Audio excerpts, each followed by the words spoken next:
Laurent Comas, bonjour. Bonjour. Alors vous êtes secrétaire départemental du Front National et aussi conseiller régional.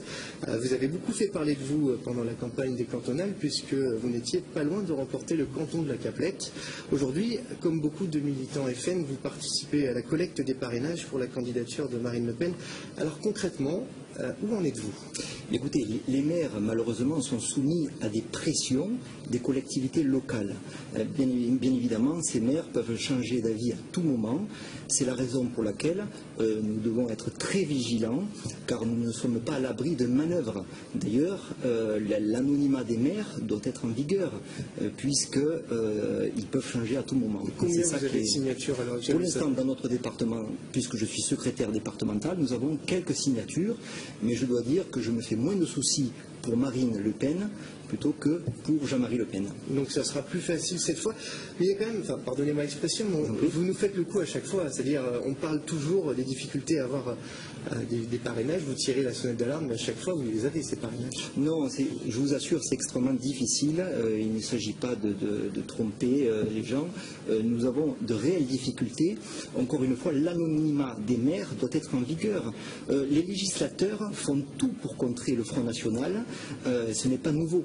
C'est la raison pour laquelle il faut être très très vigilant.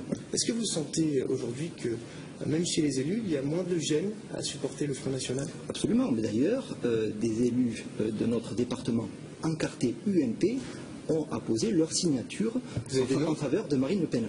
Je respecte encore une fois l'anonymat et vous le comprendrez. Alors il y a un autre dossier que j'aimerais aborder avec vous.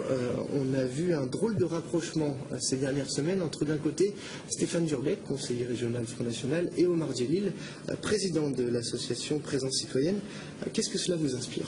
Si vous permettez, une mise au point sur la mosquée cathédrale s'impose. Oui, il faut juste y revenir en quelques phrases. Ils ont demandé que le FN enlève le recours déposé contre la mosquée. C'est la raison pour laquelle je souhaiterais faire une mise au point avant d'aborder le cas Djelil.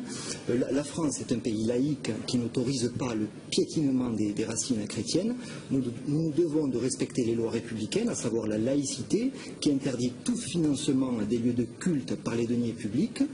Autre chose, les lieux de culte doivent s'inscrire dans un cadre harmonieux, sans heurter l'espace public. Je fais allusion au minaret, bien entendu, au-dessus duquel un phare illuminerait Marseille toute la nuit. C'est particulièrement scandaleux. Alors, vous êtes contre les minarets, contre le financement public, tout ça on sait, mais sur ce rapprochement, c'est-à-dire que ces deux personnes se sont rencontrées, ils ont demandé qu'on enlève ce recours, que la grande mosquée soit construite, et ils ont obtenu un appui plutôt inattendu, celui de Jean-Marie Le Pen. Oui. Ça vous dérange? Jean-Marie Le Pen a déclaré que les 5 piliers de l'islam sont compatibles avec notre pays. Ceci dit, je reviens encore sur la mosquée cathédrale. Je considère que la mosquée cathédrale est bien plus symbolique, politique que religieuse, puisque la première vision que nous aurons de Marseille, ce ne sera non pas Notre-Dame de la Garde, si chère aux Marseillais, mais la mosquée cathédrale. Et je dirais, pour évoquer le cas Djelil, sa démarche est personnelle, n'engage que lui, et d'ailleurs n'est pas consentie par les associations musulmanes. Autre chose, le Front National ne reconnaît qu'une seule communauté, elle reconnaît la communauté uniquement nationale. C'est important car elle permet d'empêcher tout communautarisme, également l'islam radical qui doit être, à mon sens, condamné par les musulmans eux-mêmes modérés afin de ne pas être associés à l'islamisme. Voilà. Juste pour en revenir, en quelques phrases sur Jean-Marie Le Pen, il a quand même dit qu'il n'était pas contre, dans les conditions qu'évoquait Omar Djelil, il n'est pas contre cette grande mosquée. Il est hors de question que nous retirions le recours contre la mosquée cathédrale. C'est très clair pour les raisons que j'ai évoquées précédemment. Vous avez l'appui de Marine Le Pen là-dessus? Absolument, tout à fait.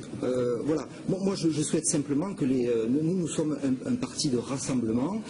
Ça évitera, par exemple, sans vouloir de donner de conseils, bien évidemment, mais les imams doivent être encadrés par des associations musulmanes qui sont agréées, qui respectent évidemment les lois de la républicaine. On y reviendra, Laurent Comas, malheureusement. Cette interview est déjà terminée, c'est la fin de notre édition.